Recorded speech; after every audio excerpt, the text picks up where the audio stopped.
Terima kasih Anda masih bersama kami dalam Sapa Indonesia Pagi. Saudara, polisi kembali menetapkan satu tersangka dalam kasus penjualan bayi di Bandung, Jawa Barat. Tersangka ditangkap saat baru tiba dari Singapura. Setelah ditangkap di Bandara Soekarno-Hatta, Banten, tersangka diperiksa di Polda Jawa Barat. Tersangka merupakan bagian dari sindikat penjualan bayi internasional yang berperan sebagai penampung bayi. Secara total, polisi telah menetapkan 13 orang sebagai tersangka.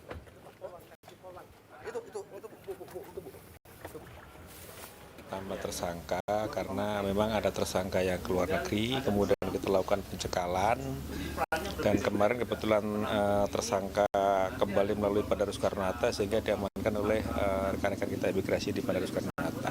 Artinya ini adalah bagian dari sindikat begitu? Betul, dia adalah bagian dari sindikat yang mempunyai peran dia mengumpulkan atau menampung para bayi. Lebih lengkap soal pengusutan sindikat penjualan bayi jaringan internasional kita tanyakan kepada jurnalis Kompas TV. Sudah ada Fida Alatas dan juru kamera Abdul Rohim di Polda Jawa Barat. Selamat pagi Fida. Fida, setelah kembali menangkap satu orang tersangka, bagaimana dengan pengembangan penyidikan sindikat penjualan bayi? Termasuk juga soal pemeriksaan terhadap pihak imigrasi dan juga pihak Disduk Capil dalam hal ini. Ya, Adisti, hari ini rencananya pihak kepolisian dari Polda Jabar akan melakukan rilis begitu ya. Di rilis ini adalah rilis tersangka di mana ke-13 orang tersangka nanti akan dibuka kepada publik. Lalu juga alat serta barang bukti ini juga nanti akan dibuka dalam rilis hari ini. Rilis dijadwalkan akan digelar pada pukul 10 Adisti. Dan memang hingga kemarin Adisti update-nya 13 orang tersangka ini telah ditetapkan usai kemudian polisi ini kembali dapat mengamankan satu orang tersangka tambahan pada Selasa malam yang berhasil dijegal di Bandara Soekarno-Hatta usai dirinya ini pulang dari Singapura. Peran dari tersangka tersebut, Adisti dan juga saudara, informasi dari Reskrim Polda Jabar ini adalah penampung bayi.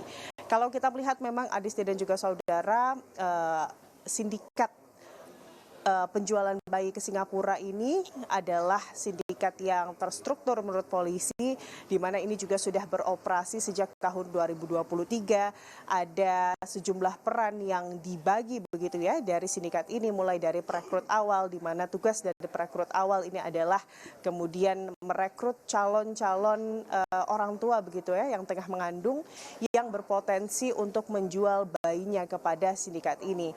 Lalu di proses perekrutan awal ini, para calon orang tua ini juga diiming-imingi sejumlah uang senilai 10 hingga 16 juta rupiah per bayi begitu ya.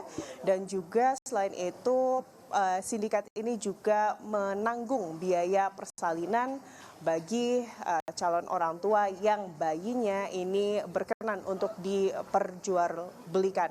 Dan hingga saat ini polisi terus mendalami Adisti dan juga saudara tersangka-tersangka lainnya.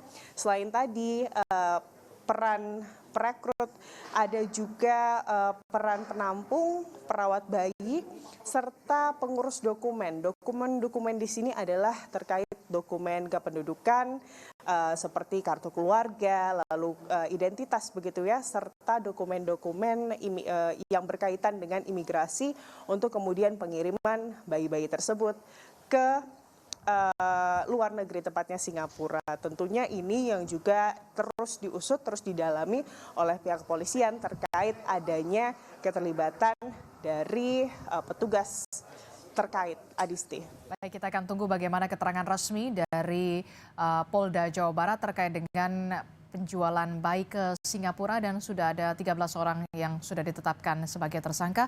Terima kasih informasinya jurnalis Kompas TV, Fida Alatas dan juru kamera Abdul Rohim di Polda Jawa Barat.